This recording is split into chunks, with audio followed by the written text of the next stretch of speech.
Welcome everyone to the 31st Quarterly Northeast Digestion Roundtable meeting that's hosted by NEBRA. Since April of 2016, we've been hosting these quarterly meetings to share technical, operational experiences and advance best practices for anaerobic digestion. And this isn't a webinar, it's more of a meeting roundtable format. We will have a formal presentation and then we'll open it up for discussions and questions. I know the presenters value the feedback they get from all of you who design, operate, and permit these anaerobic digesters. So I'm going to just ask everyone to put yourselves on mute right now until the end of the presentation, and then you can take yourself off mute, raise your hand, ask questions. If you want to put any comments or questions in the chat, I'll keep an eye on that as well. So, and I'm recording this and we'll make it available after, so no need to take detailed notes here. Our guest today is Dr. Jeffrey McCutcheon. He is the General Electric Professor of Advanced Manufacturing at the University of Connecticut. He's out of the Chemical and Biomolecular Engineering Department. He's also the Director of the Connecticut Center for Applied Separations Technologies, very active with that. Jeff received a BS in Chemical and Engineering from the University of Dayton and his Ph.D. in Chemical Engineering from Yale University. He has a lot of publications and several patents on membrane technology. There's so much more I could say, but he's on LinkedIn and I want to save time for his presentation. So I've had the pleasure on behalf of NEBRA working with Jeff and his UConn collaborators on this exciting project, which I think has the potential to take AD to the next level. And also a big shout out to NEBRA member, Greater Lawrence Sanitary District, Sherry Cousins and Brett Levitt, for raising their hands to help out with this very important research project. So with that, Jeff, I'll stop sharing my screen and you can take it over. Fantastic. Thank you very much. Can you see my screen? Yes. Fantastic. This is our title slide.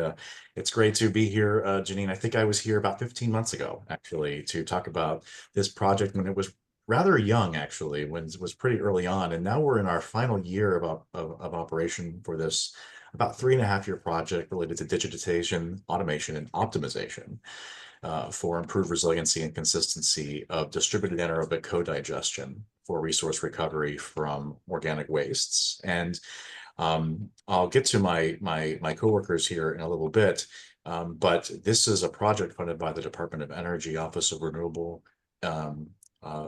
Energy Efficiency and Renewable Energy in their Industrial Efficiency and Decarbonization Office.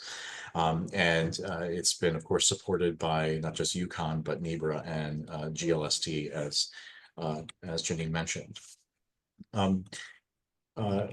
Just a little bit about where we do the most of this work. I run the Connecticut Center for Applied Separations Technology, which really engages with the broader industrial community to identify separation solutions to help decarbonize and reduce environmental and health impacts. And I think this is a great opportunity for us to show where our center can actually work a little bit on the fringes of separations technology. There is a separations challenge with anaerobic digestion, several actually.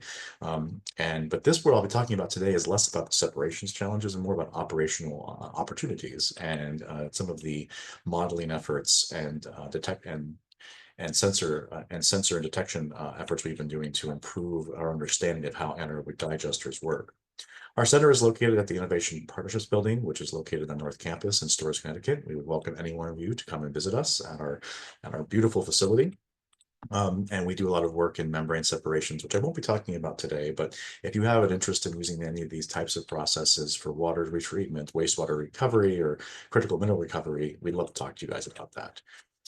So we do have access to a very robust infrastructure that is operated and owned by UConn. And in fact, we're doing other Department of Energy sponsored projects related to decarbonization of the wastewater treatment system, where we can use our own water pollution control facility, wastewater reuse facility, and utility plant as test beds for different technologies. We even have a seawater intake facility for those of you interested in seawater desalination applications. So please give me a contact. I'm sure I'll be on the list of attendees, and Janine can also you can also reach out to me at this email or visit us on our website. But talking today about anaerobic digestion, this has been an interesting project that came out of a funding opportunity announcement from the Office of Energy Efficiency and Renewable Energy at the DOE several years ago, trying to find ways to derive more value from our waste streams and to think about wastewater treatment in particular as a source of value rather than just something to get rid of. And our project team reflects sort of a diverse mindset of skill sets that help us to think about wastewater differently. Like there's only two of us on this team that have wastewater experience in UConn. So myself and Baikun Lee are the wastewater experts at UConn.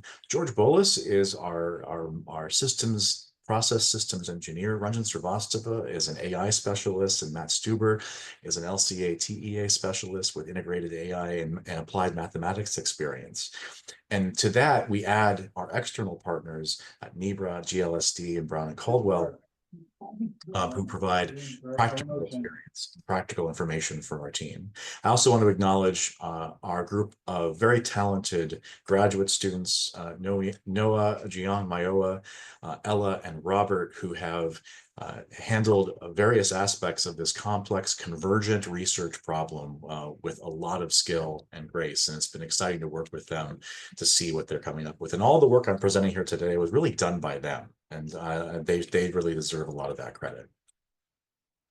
So the challenge that we're trying to address is understanding how we can better implement small to mid-sized anaerobic digesters in a more distributed fashion so that we can address organic waste disposal challenges that exist particularly in the northeastern United States, where municipal solid waste and biosolids have been a challenge from a management perspective.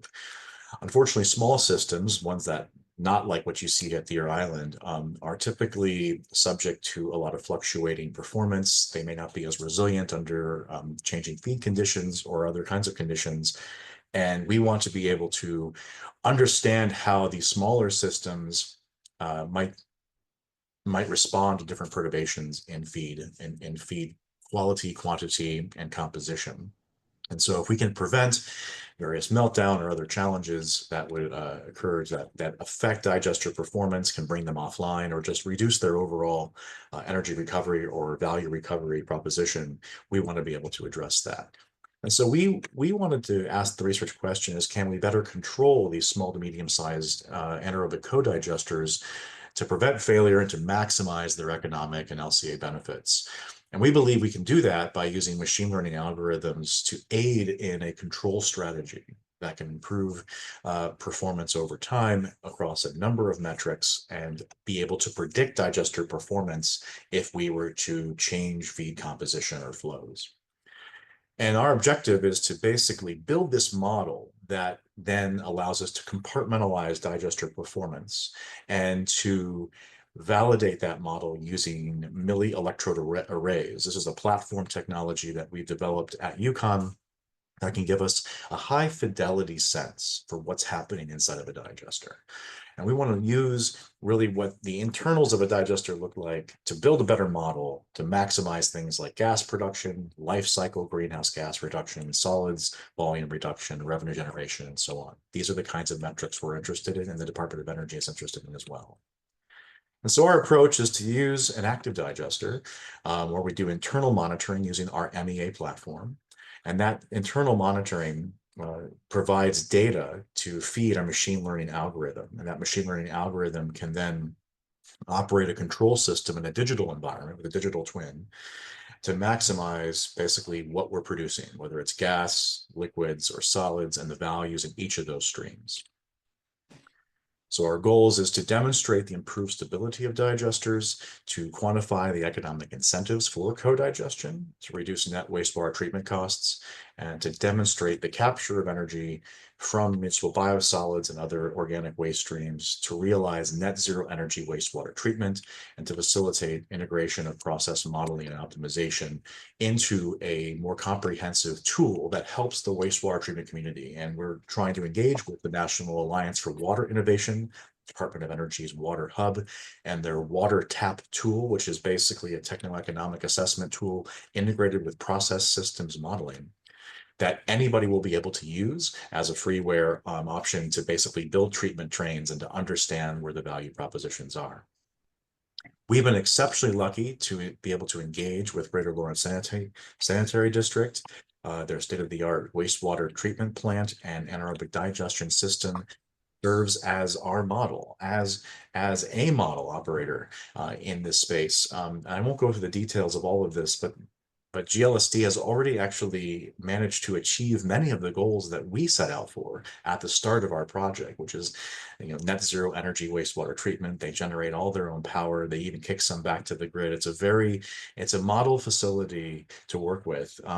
In some ways, it's almost too good to work with because we never see a failure in their digesters. So we can't actually detect a failure or predict one because theirs never fail. But it's great to actually work with them because they're so open to working with the research community, and I can't thank them enough for the support they've given us for this project. So to begin, we wanted to do like a historical data analysis of what their digesters have done, and they have a wealth of data that they provided to us, and it was so much data, some of it over 10 years of collection, that it was hard for us to sort of sort through it. And for those of you who ever want to mine data from the literature or from public sources, capturing not only the data, but the metadata, which is the sort of the intangibles of the data that you're trying to look at, is really complicated. And so what one of our students did, this is Elza Schwatko, she actually built a data dashboard, which provides us a lot of ways to manipulate this historical data set that we've input into this system. And now we have a graphical user interface for the data. And this has been really helpful for us to accomplish a few things. One is we can visualize our historical data across a variety of measured metrics, whether it's VFAs or ammonium or conductivity or pH. We can explore and compare data to see where there might be correlations. We can understand data availability because there are large gaps in data availability. Sometimes digesters go on and offline as they're cycled through their operational cycles, or sometimes data is just not collected, or there's a sensor failure.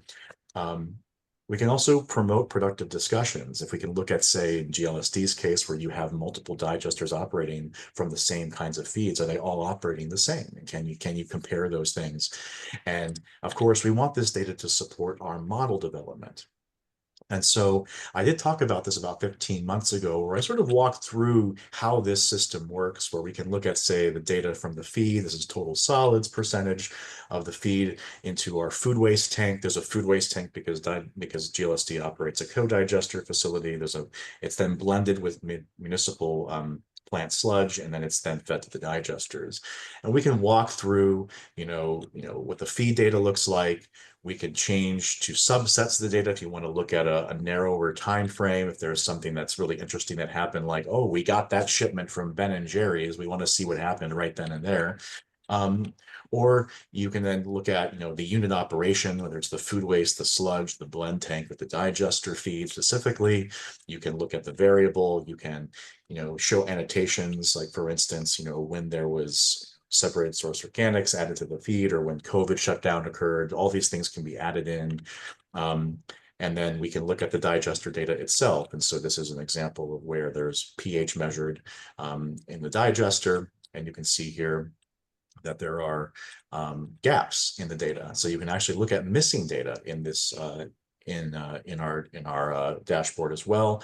And that missing data doesn't mean that it was purposefully missing. Maybe it was only taken at a certain interval, but we can capture where that missing data is, and I can actually show you where we can actually fill in and backfill some of that missing data with correlations.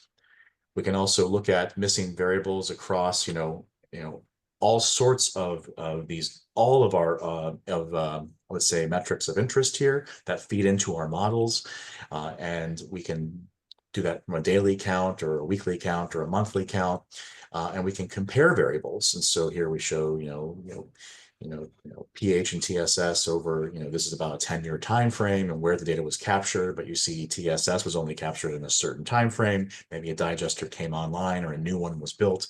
All of these things can be done through this platform. And so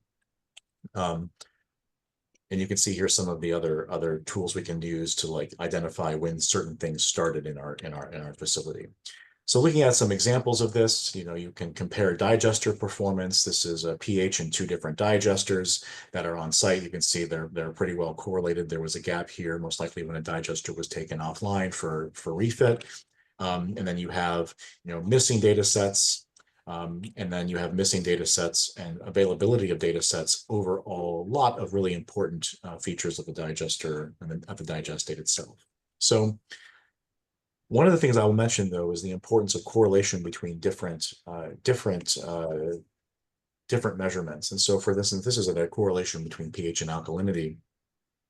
When you have issues with data availability and there may be missing data of a critical parameter that gets fed into your model, you can use correlations as a way to sort of start to tease out some of that missing data. So if you find these correlations between different parameters, you can actually build these correlation charts. And so what you see here is a correlation between all these different parameters, whether it's volatile acids or soluble COD or phosphorus, and then how they correlate to those other parameters.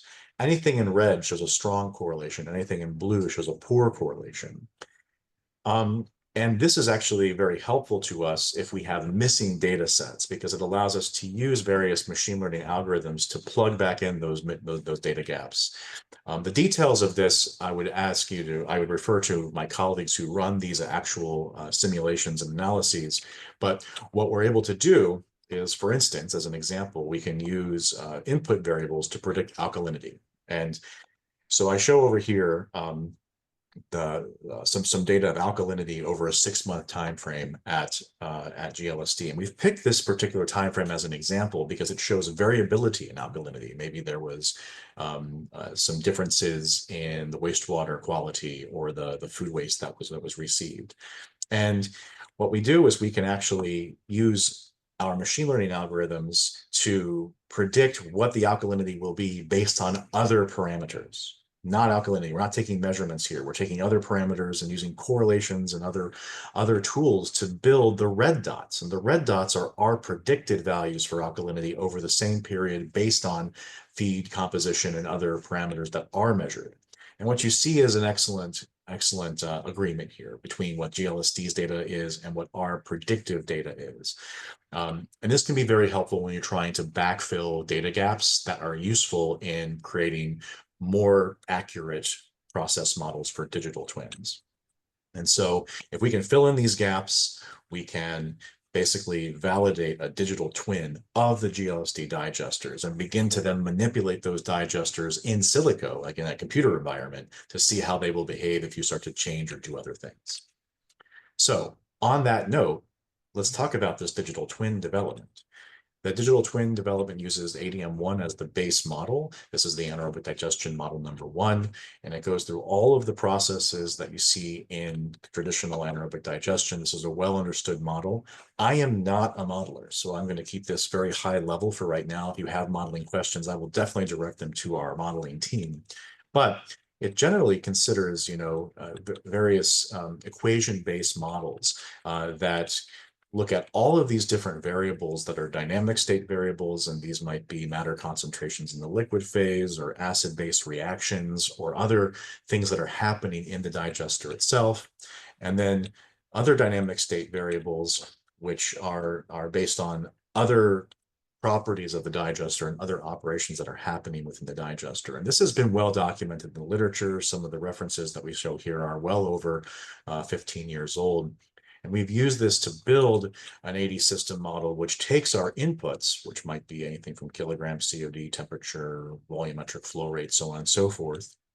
And that adds in a variety of model parameters and state variables, and then gives us biogas, VFAs, methane gas, CO2 content as outputs. And this allows us to essentially build a model to give us all the metrics that we're interested in.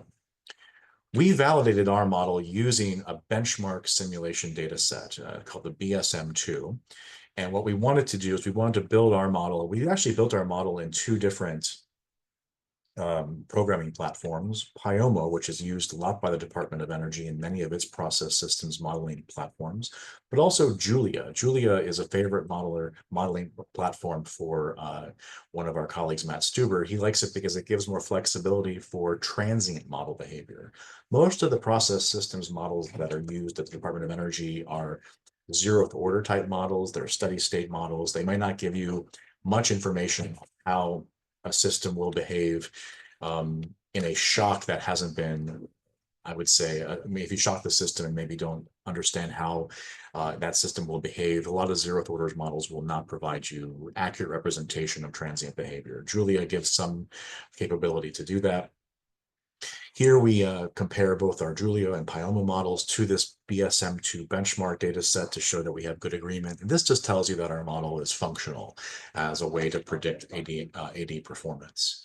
But now what we can do is we can begin to apply this model to GLSD data. And to do that, we have to fill in some of the data gaps using this technique that I mentioned before to select predictors of where we might have a missing data set or a missing data point, and then backfill that data set to then create an ADM1 model for GLSD specifically. And so we have required variables, we have missing variables, and we have other things that we try to fill in the gaps on those missing variables. And then we use our version of the ADM1 model to create predictions. And then we assess what are called residuals, which are essentially errors. These residuals are errors in the model based on the data that we're collecting from GLSD, and we can use artificial neural networks to reduce those errors. It's a data processing technique to create what we call a corrected prediction.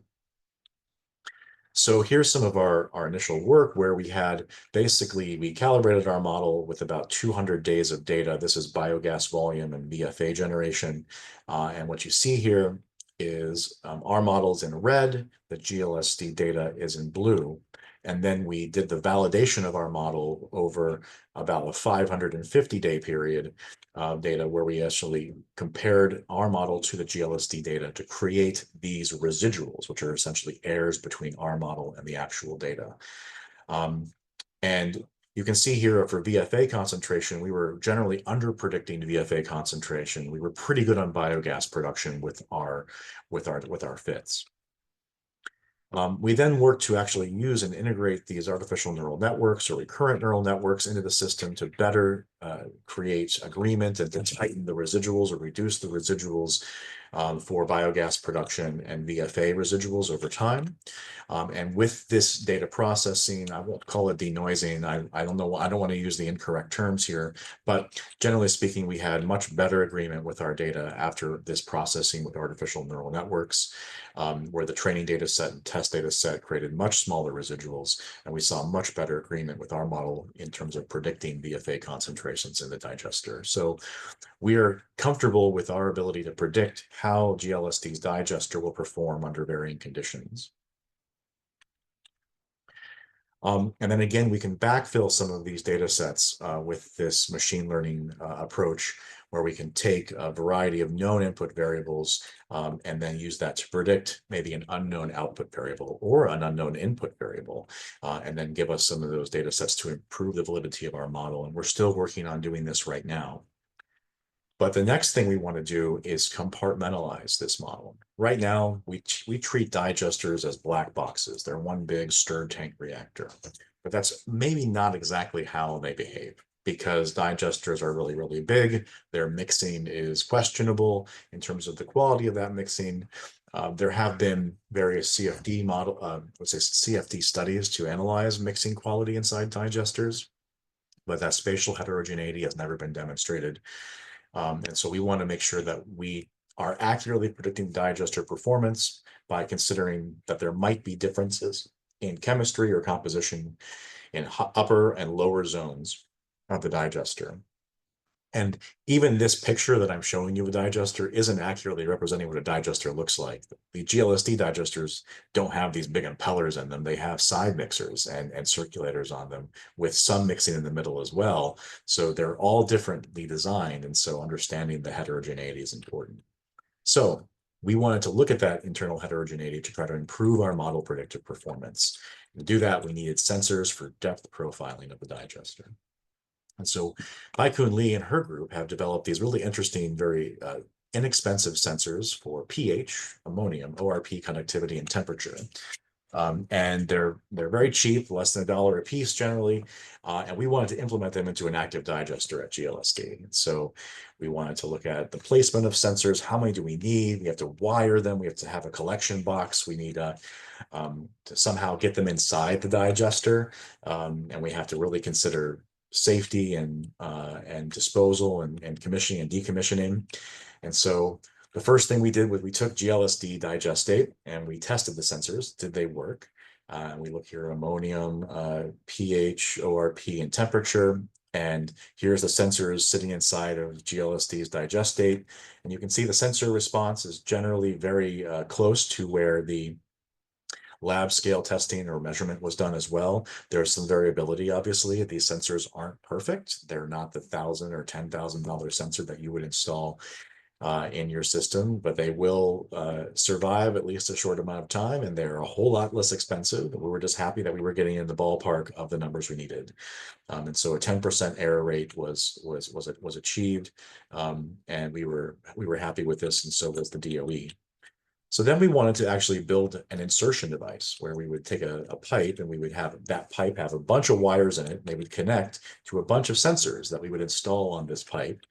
And we would connect these into some kind of array. So you have an ammonium and pH and temperature sensor all onto this pipe. And then we take our digester, this is GLSD's digester, which is circulating from the middle and from the outside. There's some headspace for the gas at full height, at about 33 feet of liquid.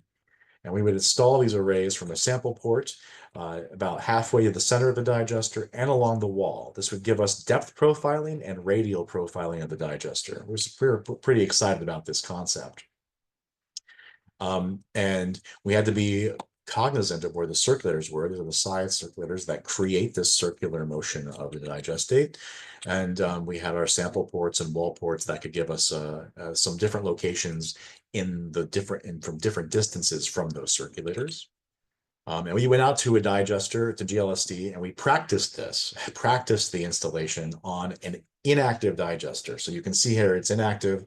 The wall, the roof is low because it's just sitting down. The digester is 100% empty. It was basically about to be cleaned out and restarted. And you can see us practicing inserting our pipes into the ports. We learned a lot about what worked and what didn't work. We took a look at a variety of things. Here's us trying to insert a 40-foot pipe into the gap between the roof and the wall. And we actually dropped a piece of pipe inside the digester and couldn't get it out. But Brett was very kind to us because they were going to clear it out anyway. They had to clear out the whole digester of all the grit and stuff at the bottom of it. But this was an important test. If you're ever going to do a complex installation on something that's never been done before, practice, practice, practice, because you learn a lot along the way. So after we did all that practicing, we found out it was all for naught because we had a serious problem. And that is the fact that digesters are classified environments where within 10 feet of a digester had to be a class 1 Div 1 device or an intrinsically safe device. And we were learning about this on the fly a little bit. And it meant that all electronic devices, including cords, would have to be rated for use in the classified environment. So explosion proof and everything like that. And our sensors, which were made in our lab, could be classified as neither class 1 Div 1 or class 1 Div 2. There was no way for us to get that designation. And we thought, okay, well, let's go commercial classified sensors. Well, they're just too expensive. Like they would have broken our budget and it would have been very expensive for us to install classified sensors. And we would have lost the value of using an inexpensive sensor for this.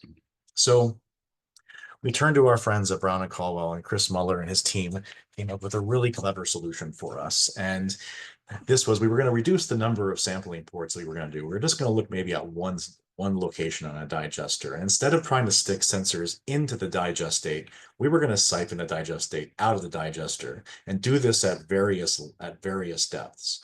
So we created a digester siphon. And this siphon would bring digestate from different depths along the wall of a digester and then circulate that to our sensor platform. And so we could build what's called an auto sampler for that installed our MEAs, and these MEAs can be seen here. We have banks of them, which allow us to have several on site in case there's failure. We need to switch between them, and then we have flow of the digestate up through these MEAs. We designed a little cartridge where the sensor will go inside of this cartridge, and we can do all of our detection at different depths, but outside of the classified area. And so this was a really clever solution. And so we built our auto sampler, we put it in a trailer, we brought it up to GLSD, installed it right outside of one of their digesters. And then we had to figure out how to get power and water and digestate return back to the system. Brett and Sherry were fantastic at helping us do this. We connected up to their power supply. We connected up to a water supply. So we had to do some backflow and things like that. And then we installed these pipes down the side of the digester. This is Ed Wazer, our lab director, breaking through about 10 feet of crust, which took an enormous amount of effort. But here's some of our pipes that were sitting up there on top of the digester. And we installed the pipes down the side of the digester. Again, there's no electronics here. This is just PVC pipe installed in the digester. We did have a filter on the edge of the pipe to prevent clogging. It did not work, by the way, but we were able to prevent a lot of the clogging, but there was no issue with safety because we weren't using any electronics here. All the electronics were then brought to outside of the classified area where the trailer was sitting. And some of our data is actually really interesting. So this was some of our initial data. We have more data that we're still processing right now, but some of the work that we showed was ammonium, pH, ORP, and conductivity. The way we have to run our system is that you pull the digestate one depth at a time because you can't pull them all simultaneously for logistical reasons. And so the way that this data looks is we're pulling from 15 feet deep, then 20 feet deep, then 25, 30, and 35. And each time we do a wash step in between for the sensors, and we do another measurement. So you see here at 15 feet, we're measuring ammonium about 1200 ppm. At 20 feet, we're a little lower. At 25 feet, we're back up to about 1200. At 30 feet, we were very high, up to 1600. And at 35 feet, we were somewhere in the middle. So this variability caught our attention. We were surprised by this. And we saw much less variability in pH. And ORP, we saw a little bit of variability. And sometimes you'll see over the course of a test, there might be some I would call sensor equilibration. That's sometimes we saw that with our sensors, but generally speaking, we would take a measurement when the sensor had stabilized. And conductivity, we also saw a little bit of variability as well. Something to keep in mind, though, when you see this variability is to know where the circulators are located. So we had circulators at 17.5 feet and 36 feet. One was a suction circulator, one pushed it back out. And so if you look at, say, probably one of the depths, some of the depths that are farthest from those circulators, around 30 feet, that could be where you might have the least mixing in the digester. And so we're trying to sort of piece together an understanding of the circulation that's happening in the digester itself and to see if that correlates at all to any of this data differential that we're seeing stratified across the digester. So I asked questions of the roundtable when I gave this presentation 15 years ago, and to wrap up, I want to ask some of the same questions again. And I'm hoping I'm wrapping up here because I want to have a good, robust discussion on this and other things that we're doing. I didn't talk a lot about our operational challenges, like the fact that there's a lot of hair in digestate, and so it clogged up 2 of our pipes within the first couple months of operation. We couldn't do continuous monitoring. We had to do interval monitoring, and probably that was for the best because our system would clog. We'd backflush, and it was just really dirty. I forgot to put a picture of our clogged pipe in here, but it was pretty gross. And of that, though, of the data we did collect, is this data good? Do we want this data? What's it telling us that maybe we're not seeing? From operator perspective, what do you think ineffective mixing is doing to your digester performance? And does it make a difference if you're trying to bring in other organic waste like septage or food waste? And if you could gather more data in your digesters, what would you gather and where would you gather it? I'm curious to know what your thoughts are. Do modern digesters or more modern digesters have more opportunity to sample or analyze the performance of a digester inside the digester itself? And are there general concerns about quality of digester performance? Is this still an issue that faces New England? I don't hear about digesters failing in New England very much. I hear about them failing, say, on agricultural facilities more often, but the statistics suggest that a significant number or percentage of digesters do fail every year in the US and have to be restarted, which is a costly and lengthy process. Um, and is automation of wastewater systems a necessity? Because I know we're looking at, staffing shortages. There is a workforce development challenge in the wastewater treatment industry. Does automation, I would say, soften some of those challenges a little bit, or does it just require us to rethink like the skill set of those who we are hiring? Do we need more people who rely less on heuristics and more on computational skill sets? I'm also curious to know about greenhouse gas emission inventories related to wastewater treatment. I'm curious to know um, whether municipalities are actually using these, why or why not. We actually have another project with Dr. Lee where we're looking at N2O emissions from our wastewater treatment system. And we want to do life cycle assessment as to whether or not the way we're managing some of our waste streams is the most greenhouse gas efficient as well. And so think also about how automation might be able to increase the value of our wastewater treatment facilities to derive more value through critical materials recovery, not just biogas, but also things like ammonia, VFAs, and phosphorus. And can tools like this expand the use of digestion to other applications? I know there was a recent call from RPE about ammonia and phosphorus removal and recovery from wastewater treatment. I know that some organic wastes are too high in ammonia to digest. And so are there ways we might be able to rethink digestion operations to expand the use of digestion to other types of feedstocks? And so I just want to thank you all for your attention. I'm looking forward to hearing your thoughts and feedback on this and other topics related to our project. And I'd be happy to take any questions. Thanks, Jeff. Wow, you got a lot done since I last checked in with you. There was a question in the chat, so let's just start with that one then. What have you learned about sensor cleaning and calibration requirements? This has been a significant challenge. Our sensors are cleaned after each measurement with on-site water, so we just flush them with water. Eventually, the sensors do fail. They're not necessarily designed to operate in these environments for very long, but they're also very inexpensive. So we just replace them when we have to do a measurement.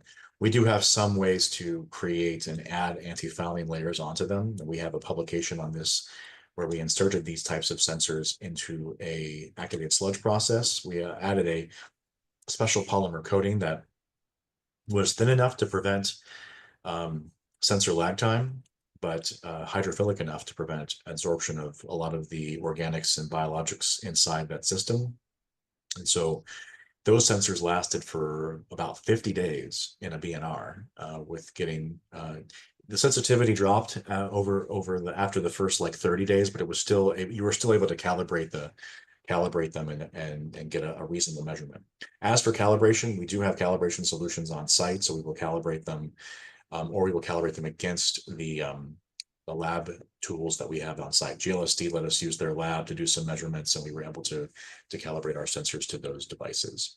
Internal calibration obviously adds a lot of cost, but I'll give some feedback to Baikun Lee, who's our sensor expert, and we can provide a little bit more detail when we talk about this after our project concludes next year.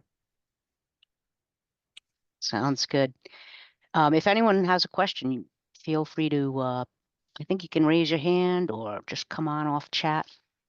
So I had a question for you, Jeff, while we're waiting for others. Is it true that you're considering naming the system the BRET?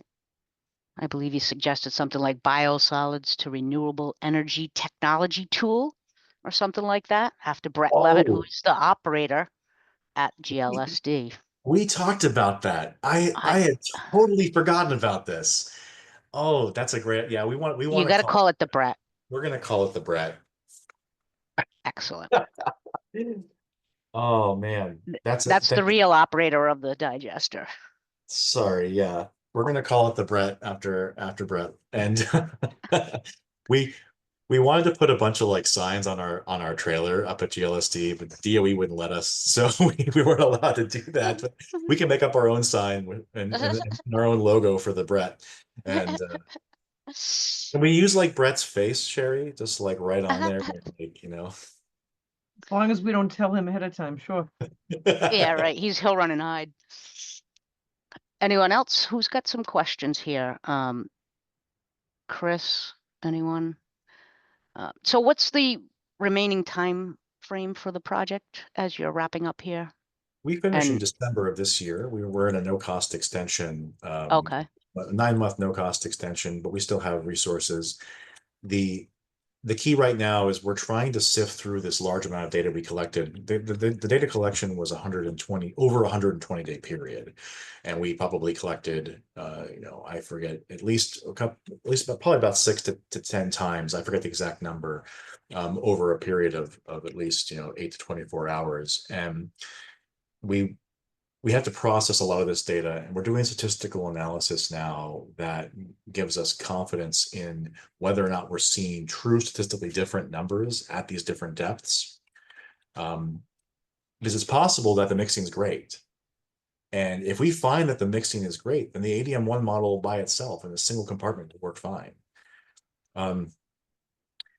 But we think there is variability in ammonium, and that can create different biology.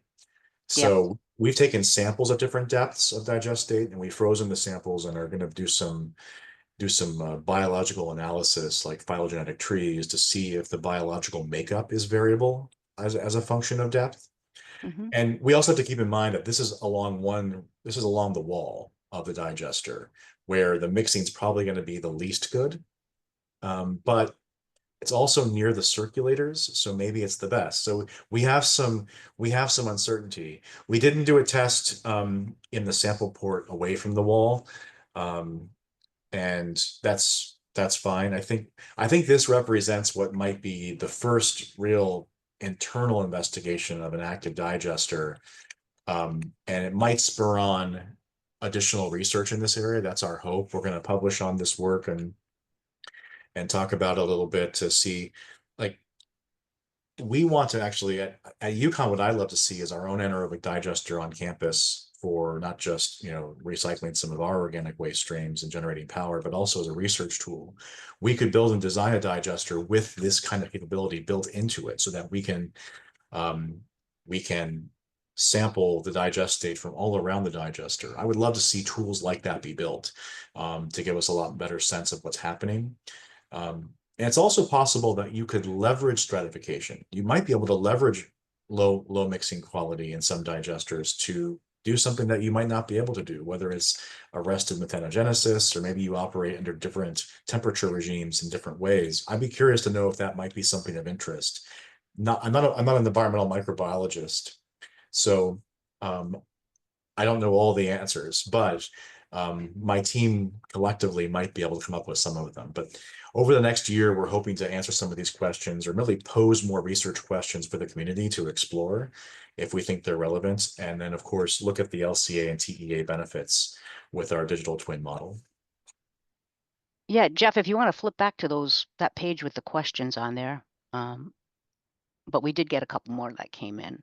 But because there's at least 3 digester operators on this call. Fantastic. So we'll leave that up there for them. All right, here's the question. Was high strength waste added to, hang on, I can't, added to these digesters? And if so, what variation in measured parameters did you see with this addition? Yeah, so GLSD started adding high strength food waste to their digesters some time ago. And what I'll say in general, and Sherry, you can always correct me if I say this incorrectly, but once they began adding food waste and high strength waste, their biogas production went up dramatically, which I think is something that everybody recognizes and understands as a great opportunity for digesters to generate power and heat, and it was a big boon to your operations, right, Sherry? Yeah, That's correct. And I will say, we started adding the food waste back in 2017. slowly and ramped up to where we are now over a few years. And like you said, the biogas production has more than like quadrupled, but we've maintained the feed like pretty steadily, you know, over the years now. We don't have big variations and swings with the digester. So it's been consistent. It's been good. Yeah, I think your blend tank approach is really good there because you can very carefully control composition. I've always felt that in this, like, municipal biosolids are generally consistent in their composition. There's some variability, obviously, but food waste can vary greatly in its composition, and that the biosolids sort of serve as a stabilizing factor, I would say, to some extent, and the food waste boosts the biogas production capability. And so if you blend those two things together with co-digestion, it makes a lot of sense. Just from a high level sort of engineering perspective, I feel like that's a really cool thing to do. Not all states permit this. Connecticut, for instance, is a state that doesn't permit co-digestion.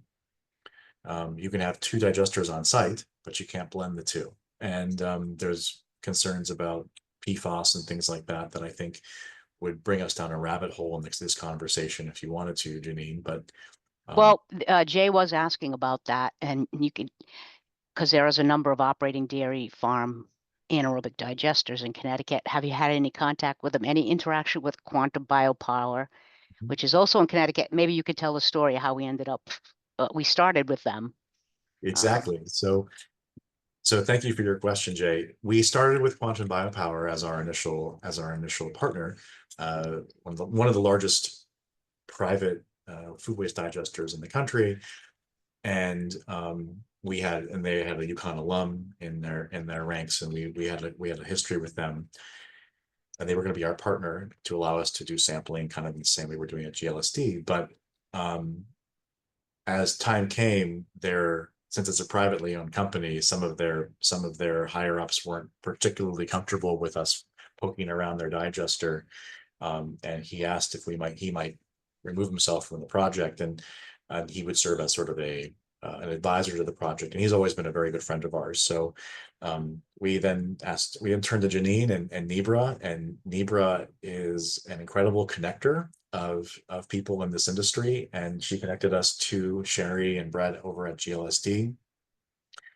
and they became our partners for this, and it's been a great partnership, and we have also noticed, though, recently the growth of anaerobic digestion used at dairy farms in particularly northeastern Connecticut.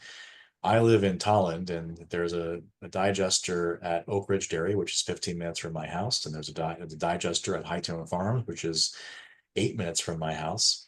And I drive by one of them every day on my way to work, and I see this little bubble in the ground, and I'm like, that's so cool! It's very cool. And I got to see that one being installed Oh, cool. every day. Like, there was like land preparation, they had to build the interconnection with the power grid, and then they brought this trailer in, which is basically the engine. If you look at I don't have it here. Let's see if I have it. I'm not sure if I'm sharing anymore. I still am sharing. I think it is. Yes, you are. So like in the picture of GLSD, the engines are in this building right here. These are all the pre-treatment for the biogas to remove sulfur and silica. These are the digesters. You look at some of the ones like at Hightone Farms, I don't have them in this presentation. They're much smaller because they're like Hightone has, I think, 90 head cattle. I think Oak Ridge has one of the largest dairy farms in the state, if not the largest. We couldn't go up to them, though. They wouldn't let us walk up to their digesters because they operate under different agreements where the digester is actually not owned and operated by the farm, and they are operated by a third party. Usually a company or business is set up to operate that digester. At Oak Ridge Dairy, it's operated by a German company. It's actually very different. But it's great to see this technology proliferate in Eastern Connecticut, where even in small dairy operations, small relative to, say, the Midwest or Northern California, this technology is still valuable. And if it's valuable, and those are the kind of small digesters that we'd like to work with, because I know that at High Tone Farms, they bring in food waste and they bring in other wastes as well. I'm pretty sure Oak Ridge makes enough of its own waste because it's one of the larger farms, but yeah, this is a great question, and we have talked to the operators at both of those. We did a tour of Oak Ridge Dairy. They give tours if you want to go see their dairy. It's actually really interesting. Um, and then they'll give you samples of their milk, but they drive you by the digester as well. They won't let you walk up to it. But the difference between actually High Tone and one of the main differences between High Tone and Oak Ridge is that Oak Ridge Dairy digester creates renewable natural gas. They don't burn their biogas on site. They just upgrade the biogas to renewable biomethane. They put it in a truck and then they truck it to New York for an injection site to put it right into the grid. And apparently the renewable energy credits make that economically advantageous. So Interesting. one question I would have for digester operators is what they ultimately do to decide whether to just burn the biogas on site versus upgrade. Yeah, good question. I don't know if Bob or Noel has an opinion on that. And I run will. a microturbine off ours, Okay. a 63 kW capstone microturbine. And we use it in the electricity internally. Part of the issue is we have a large solar farm and we've maxed out our Green Mountain power credits. So it wouldn't be worth it to us to sell the electricity. We have been approached somewhat on RNG potential. There is Vermont Gas here has reached out to us and several other large municipalities. Very long-term plans of possible more regional facility to produce gas for their system. So at the moment, I mean, I've been here 9 years. I inherited the system, so I don't know what decision I would have made initially. The microturbine is needy, but we are producing electricity as we speak, and so that's what we use it for. We can also use it for the boilers, but we rarely do. We'll often just flare it if the microturbine goes down. But I think it's a good point. These credits and some of these incentives are really making biogas production more viable. RNG too. Yeah, and certainly in Montpelier before I got here, the system was down, and basically I revised it. We used it for the boilers, and the ROI was like 7 months. CHP. Yeah. Yeah, it was like 7 months just to get it to. I mean, it was ridiculous that it was just sitting there. The boilers had degraded, and the system had degraded. And the amount of money I put into it, it took less than a year to I was broke even and started making good energy off of it. That's great ROI. Yeah, I mean, it was just sitting there, and it was just they weren't even flaring it at the moment. I also repaired the flare, so quite a while ago, but we were definitely sending some greenhouse gas somewhere. Well, speaking of greenhouse gases, I do know that Sherry GLSD does GHG emission reporting, and that might be a state requirement. So it may be something that varies from state to state. But I know Sherry's doing a GHG emissions report every year, right? Yeah. Okay. We are not in the state of Vermont. There's no requirement for that. We are at the city level because we have a very active climate action plan, and we're one of the second largest city in Vermont. So we have our on-staff engineer roughly calculating it out. But I tell you, that's a tough one because, even with the water seals and everything else, you got to wonder, if there's some venting going on here and there. Oh yeah, there's a whole area building up now on methane leak detection and tightening up these digesters. Yeah, there are these cameras you can use that the oil industry uses to detect methane leaks in the Permian Basin and the Bakken Play that they can see where the methane is. They're very expensive if you want to use like $100,000 to use one. Yeah, pretty cool. But I think the state regulations, state policies will have some impacts too. Because you just said it? I don't know if anybody heard it, but Connecticut doesn't allow co-digestion with biosolids, right? It's a real patchwork of policies up in Yeah. New England. Yeah. Interesting though. I know we've had this conversation with NewEpic through the BioHub and other efforts that are coming together around organics and residuals management in New England. This is just it's hard to work together because each of our states has different rules. It sounds like a Green Mountain. You mentioned, Robert, you call it the Green Mountain credits. Vermont, yeah, Vermont. Those are Vermont. Vermont, I don't know. Yep. Yeah, it's the state of, Vermont, yeah. Green Mountain is the power company. Right. Oh, all right. And then Vermont Gas is the gas company. So when I call it Green Mountain, I meant Green Mountain Power. They're the large power company that services this area. There's like 2 large providers in the state. But I also think there was somebody from National Grid on here as well, and that's an area we're trying to do a little more collaborating with. They have a vested interest in that as well. And they, I could yeah, imagine a renewable energy standard for natural gas would change the game quite a bit. If yes, it would. if there was like you better have 2% of all your natural gas be biogas, Yeah, be renewable natural gas. exactly. Anyone else have any questions or want to answer some of Jeff's questions that he's put up here? Hi, this is Jay Kulick. Can you hear me? Yeah, Jay. Oh, hi. How you doing? I just Good. want to offer a couple of experiences that I've had over the years. Please. Before I became an independent consultant, one facility that I worked on when I was with Arcadis and Malcolm Perney was the Johnstown, New York, POTW, which has the wonderful distinction of having a very large yogurt manufacturer in town.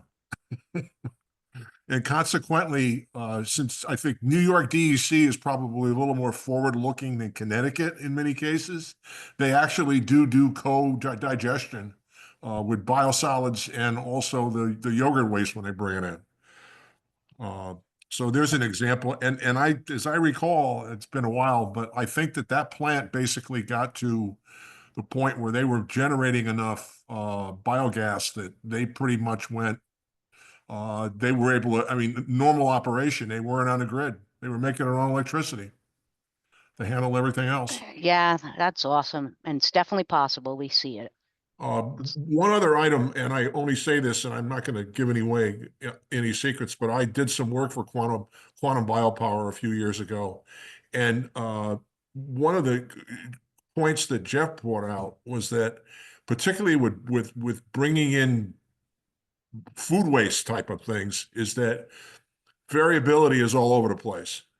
And the example I might offer is that at Quantum, initially, they were expecting to take in basically restaurants, food processing plants, true bio waste, if you will. But as time went on, they ended up getting into another line of business with, particularly with liquids, whether it was the beer, soda, or juice manufacturers, that basically would package up all of this stuff, and as in many cases, those kinds of food products have shelf life, and once the shelf life goes away, they have to pull them off the shelves. And what are you going to do with it? And Quantum was able to get into the business with those companies. And the biggest challenge is that this stuff would come in. The example would be you'd get a case of Coca-Cola with bottles, cans, or whatever, and you had to separate all of that packaging material from the liquid that you were going to end up putting into your digester system. So there are a lot of practical operational challenges in order to do that, short of being able to, like the yogurt manufacturer I mentioned in Johnstown, New York, they were able to bring the stuff over in basically in tank wagons to the POTW. Yeah, I think in GLSD's case, they're lucky they're working with Waste Management, which sends them a slurry. It's already pre-blended. They're doing all the depacking and everything for them, and they're located not far from GLSD, so it just worked out perfect. But they didn't have a lot of issues with spikes or slugs or stuff because it's all very well mixed. Mm-hmm. Mm-hmm. Yeah, where quantum biopower offers an interesting benefit is that you can literally dump raw food waste with packaging included into their system and it separates it. So I'm sure that gives them a sort of a leg up on other food waste processing systems like that. Yeah. I got to witness a pallet of Diet Dr. Pepper get dumped in there. Okay, I hear you. In the bottles. In the bottles. Really, just pouring it out, yeah. Oh, no, they threw the bottles in too? Yeah, because they have these things which like rip everything apart, and then solid separates all the plastics and stuff gets separated out, and then they get put into there's a dumpster, and then all the liquids go through.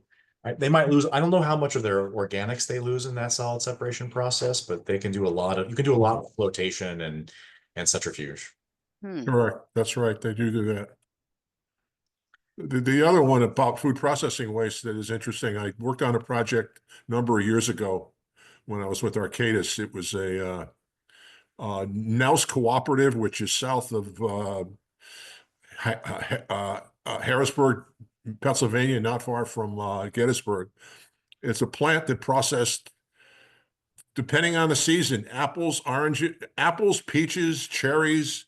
One of their big products is Musselman's applesauce, which we all probably have had over the time. And the interesting thing about that is that the apples were easy, the cherries were easy, but the peaches were difficult to deal with from the waste stream because completely different characteristics. Were they Yeah. like full peaches? Pardon me? You mean like with the pits and everything? Oh, no, not the pits. This is the liquid that, because what they ended up building there, it was about 120,000 gallon a day. And they went out and I was involved in the pilot studies that were done. They ended up contracting with ADI for a anaerobic system. And that generated enough methane that they were able to put in a turbine and reuse that, generate some electricity for the facility. And then the liquids that ended up after their digestion had to go through significant aerobic treatment for removal of BOD and ammonia and phosphorus and stuff like that to meet their discharge permit. So. Oh, yeah, thanks. Very interesting, Jay. Great stories. Yeah. Anyone else have any questions for Jeff? Oh, it's time to wrap up. Wow, the time just flew.